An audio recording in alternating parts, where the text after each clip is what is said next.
There is some excitement. At the same time, there is concern in the state right now because last week you signed a stopgap fund. Yep. We're calling it a bridge. Yep. Bridge to reform, that's what it is. It's not a long-term answer, it's not a truly balanced budget, and it really has no big reforms yet. But it was the step towards getting that done. We did three really important things last week. We stopped Speaker Madigan's supermajority from passing that $7 billion out-of-balance, way unaffordable budget that they tried to pass. That would have crushed taxpayers, it would have forced a big tax hike, and had unaffordable spending in it. So that was a good thing for taxpayers. We stopped that.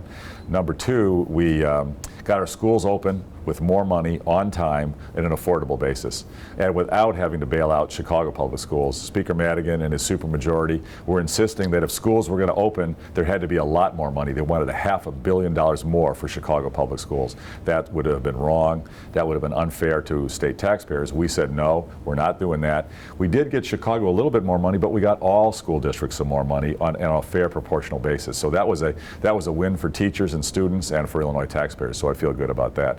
And then the third thing we did, which is a big step in the right direction, we got the Democrats under Speaker Madigan to agree that pension reform has to be on the table. They passed a pension parity bill for teachers in Chicago, but they said that won't come to my desk unless we get broad pension reform for all pensions in the state that could save our taxpayers billions of dollars. That's a great step in the right direction, so I'm pleased with that. Is the solution long-term in the pension reform? Because that's been something that you've been asking for since you Yeah, from day one, yeah. Well, that's part of it. So we need three types of reforms. We need economic reform to bring more jobs, employers here. We need governmental reform, like pension reform, so we can reduce the tax burden on our families and our businesses. And third, we need some political reform. You know, our system of electing people is broken. We've been a one-party state for decades. Speaker Madigan has had the majority in the legislature and controlled all the spending for more than 30 years, created much of the debt and deficit we're dealing with today. And unfortunately for us, we had two governors prior to me who were in the same party as the speaker, and they kind of competed with each other to see who could spend more and cause bigger deficits, and it's created a lot of problems. So for political reform, we should have term limits. Nobody should stay in office more than 8 years. And we should have redistricting reform so we can have competitive general elections. Your viewers may not know this, but 2/3 of the elections in the state this year have nobody in opposition, have no opponent. So we've got incumbents who they're just locked into office. We've got to change that. We need fresh ideas, new leaders. We need term limits and fair maps. That's what we're pushing hard. How is this bridge saving people in Quincy, West Central Illinois dollars?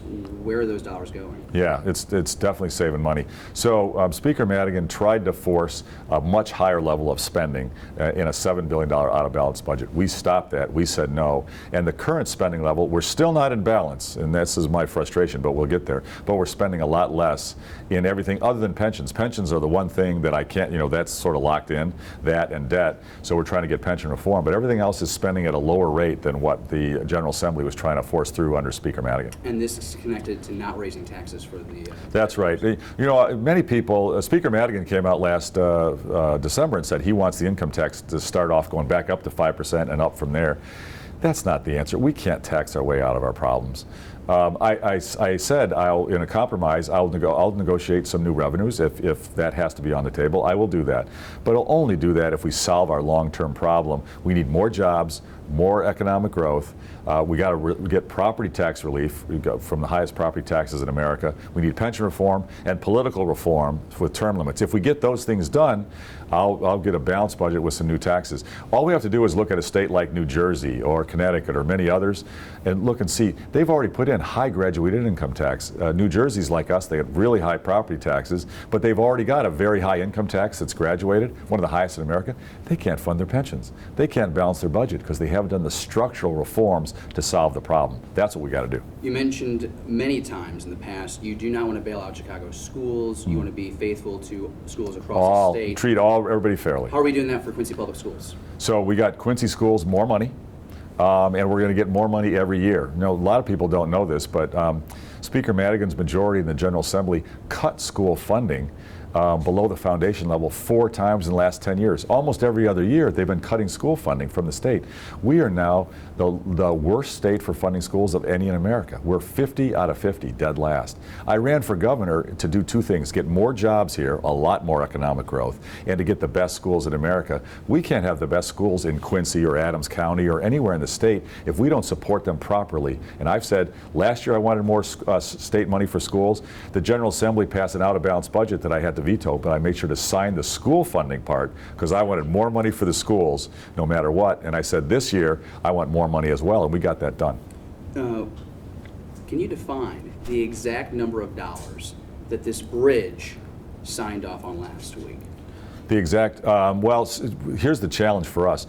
We have court orders and consent decrees forcing spending in many departments above what I could get it to. So right now, the exact spending level is not within our control entirely. So here's what we've done. In our administration, we've already cut $800 million out of the operating costs of government. We know how to run. I come from the business sector. We brought in some business leaders and leaders from around the state who really know how to run things. And we are streamlining operations big time. We're also modernizing our IT system. Many of our departments don't even have computers. They're living from 50 years ago with paper. Turnaround times are 3 or 4 months. Costs are double or triple. We're putting in modern technology, and in one department, we spent $500,000 on a computer system. We're saving $7 million per year from that $500,000 investment. We're transforming our operations. And here's what's really exciting. Never been done before in the history of our state. We've stopped the old way of doing labor contracts with the government employees. We've said no more seniority pay raises or longevity pay raises. Pay raises and bonuses should be based on productivity and saving taxpayer dollars. If you work for the state, I'll give you a percentage of every dollar you come up with to save a taxpayer. And the employees are like, yeah, I know how to do that.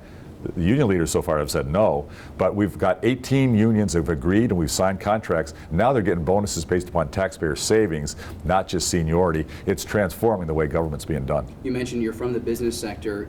Now, looking back on what we've done so far in your tenure, maybe the budget not the greatest challenge. Is it bipartisan agreement? Because it seems like you're having to fight the guys across the hall more than you've ever had to. It's true. You know, the fact is, Speaker Madigan, he's been in the majority. He's had all the power. He's been the most powerful politician in the state for 35 years. He's not used to compromising with anybody, but we've been able to stay strong, stand up, and we've had Democrats as well as Republicans in working groups that we've helped organize where they've negotiated away from Speaker Madigan, away from me, just trying to come up with bipartisan compromise. And I'm excited. The reason I'm optimistic that we can get good things done is those working groups were on the verge of announcing workers' comp reform, pension reform, property tax relief with more local control given to our residents in each community. They were going to announce that. Speaker Madigan stopped it in May. He stopped the working groups and slowed them down, but they are ready to vote. They've told me they're going to be ready to vote on this right after the election, so that's why I'm pretty excited about it. So long term for the state, what does that exactly mean? Well, that can mean reforms that will really restore our growth. You know, the key is we've got to grow our economy. We've got so much deficit, so much unfunded pension, that if we don't grow, we'll never pay for it. We can't tax our way out of this problem. And we should be one of the fastest growing states in America. We got the hardest working people, best agriculture, best location, best infrastructure. We should be booming faster than Texas. Instead, we're always in the bottom 3 or 4 or 5 states for job creation and pay. Factory workers in Texas are making more than factory workers in Illinois now. That is wrong. We got to change that. And if we change it, we will always have balanced budgets going forward. We've mentioned 4 times already, it's a temporary fix in this interview, but how does it go wrong, if it could go wrong? There is some concern that not all these dollars for the stopgap are accounted for. The stopgap does not go for accounting for the billions and billions of dollars in the backlog. Right. Can it go wrong? Well, it can't go wrong because this is so much better than what Speaker Madigan's majority was trying to do. We're spending less than they were forcing. But this is not the long-term solution. We got full year funding for the schools. Schools got more money for a full year no matter what, and I will always make sure that's true. But the rest of the spending plan is only for 6 months. So we've got to deal with this by January. We've got to get it done this winter. And the good news is we've got bipartisan agreement that in good faith, that pension parity bill is a big change in the pensions, and that will come to my desk as part of broader based reform. You're the first Republican governor in quite some time for the state of Illinois. Mm-hmm. The stalemate has been controversial. In many ways, there will always be Democratic political leaders in Oh, the sure. state. How do you see the Republican Party moving forward in this state? Do you see the voters voting for another Republican governor in the near future? Well, here's the issue. We've got to become a two-party state. Democracy doesn't work on a one-party basis. And Illinois has been a one-party state for years. And it's one of the reasons that our spending has been so out of control and our deficits have been so big and the number of employers have left. I'm a big believer in growth. I ran for more jobs, economic growth, more empowerment for all the communities, and the best schools in America. That's why I ran. To get that done, we need a two-party system. We'll never have Republicans in charge of everything. Frankly, I don't think either party should be in charge of everything. We need a balance. We need both parties to have a relatively equal voice. That's why this November outcome matters, and that's why the reforms, if we get term limits and we get fair maps with redistricting reforms so we can actually have competitive general elections, the culture will change in the government and our political process will work for the people again. I'm going to steal one more question before I leave. Okay. You've been on these tours many times in your time here, but what's the one question that you have yet to be asked that you want to answer? Whoa, that's a good question. Let's see, the one that I haven't been asked. CK, do you have one? Let me think about that.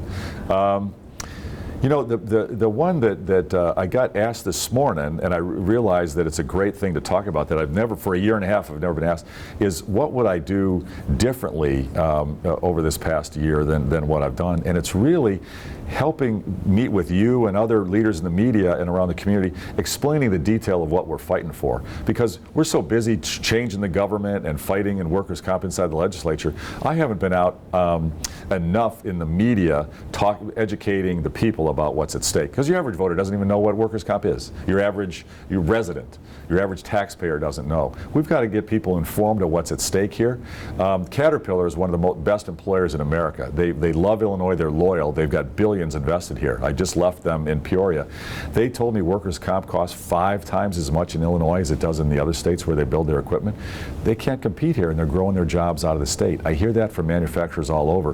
What's at stake is the economic prosperity of Illinois. And we've got to explain that to the people so they can rise up and say to the supermajority and Speaker Madigan, let's get reforms. Let's get workers' comp reform and let's get term limits. Why can't the people vote on this issue? We've got to get our message out better. Anything I haven't asked you that you would like to add? No, it's great. It's great to visit with you. I appreciate your time, sir. Thank you. Thank you.